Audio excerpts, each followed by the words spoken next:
ಬೆಳಗಾವಿ ನಕಲಿ ವೈದ್ಯ ಲೀಸ್ಗೆ ಪಡೆದಿದ್ದ ತೋಟದಲ್ಲಿ 3 ಭ್ರೂಣ ಪತ್ತೆ.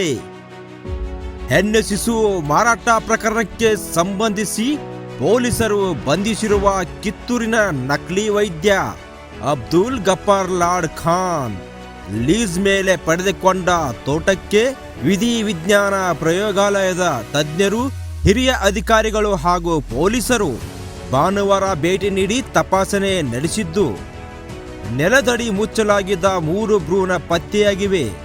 ತಿಗಡೊಳ್ಳಿ ಮಾರ್ಗದ ಬಸರ್ಕೋಡ್ ಗ್ರಾಮ ವ್ಯಾಪ್ತಿಯ ಜಮೀನಿನಲ್ಲಿ ಭ್ರೂಣಗಳು ಪತ್ತೆಯಾಗಿದ್ದು ತಪಾಸಣೆ ಮುಂದುವರೆದಿದೆ.